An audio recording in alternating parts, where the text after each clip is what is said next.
TLDW. I'm still happy. Less back, neck and shoulder strain. Voyager is still holding up. Changed the key switches. Begrudgingly learned how to use layers. Getting more into tenting. Interesting alternative to the Voyager keyboard. Do you know the feeling when you spend a lot of money on something, but you don't really love it and you kinda regret buying it? Just kidding, I did not pay for it. I'm just fostering him. He's a very good boy and up for adoption, even to the US or Canada. But enough pimping out miso. I have not regretted spending 165 USD on the Voyager. 6 months in, I am still very happy with it. I am typing just fine, not faster or slower than I did before, just more comfortably. And despite my not so ideal current office setup, I'm experiencing less strain while working in front of a computer. Even with daily use, it still looks good. My fingers once left some Dorito stains on them, and it was easy to clean off. The bottom plate still looks grimy most of the time. And if this bothers you, just stop touching it or go rub one out.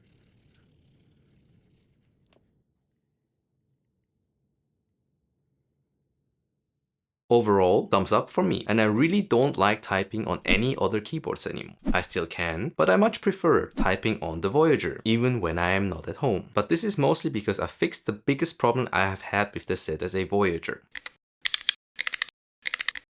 I changed the switches with the Ambients, Silent, Linear, Twilight and Nocturnal switches.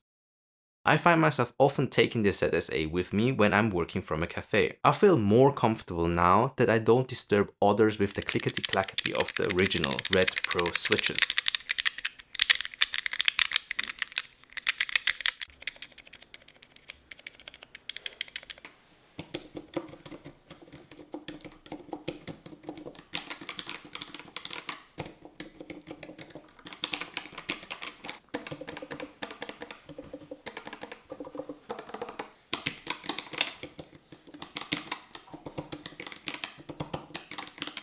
If you want an even more silent experience, you can also add some dampeners or stickers. If you are thinking of getting the ZSA ones, I would recommend getting them when you buy the keyboard, because shipping costs are crazy. And as someone who is fairly noise sensitive, the residual sound that the ambient silent keyboard switches make don't really bother me now, but it's good to know that there are ways to make it even more quiet. Maybe I will consider it for the thumb keys. I do tend to smash these.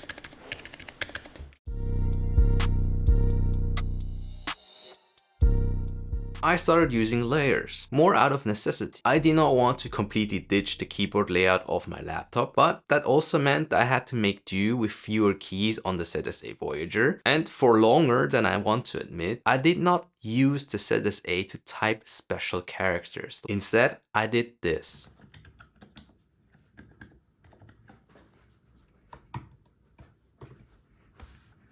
Not my proudest moment. This was also exacerbated by the fact that I did not want to deal with setting up an international layout on the ZSA, which is a little bit intimidating to get into, but overall not that big of a deal if you follow the instructions on the ZSA blog. For me, that meant going through the finicky task to one by one change all the characters with the Swiss specific characters wherever these were available. So my current setup is such that all but the most commonly used special character live on layer 1. Then I was so inspired that I even set up a second and a third layer. Layer 2 I use for editing using DaVinci Resolve, and layer 3 is for the arrow keys and the mouse, which, to be honest, I don't really use that often. The mouse is right next to the keyboard, so reaching over is really not that big of a deal.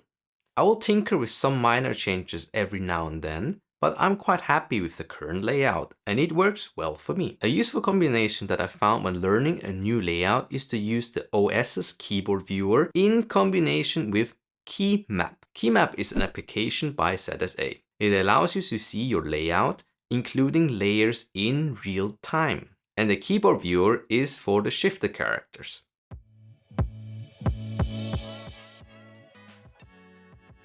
Tenting, I'm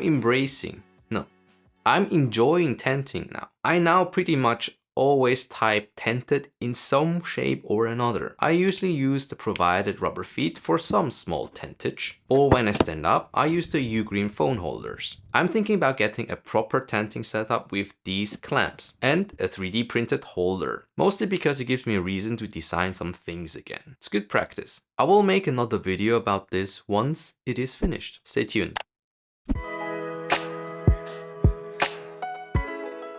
The only time when I got some kind of buyer's remorse was when a viewer mentioned another keyboard that looks very similar to the Voyager and also kind of seems to fit my needs, but it is cheaper than the Voyager.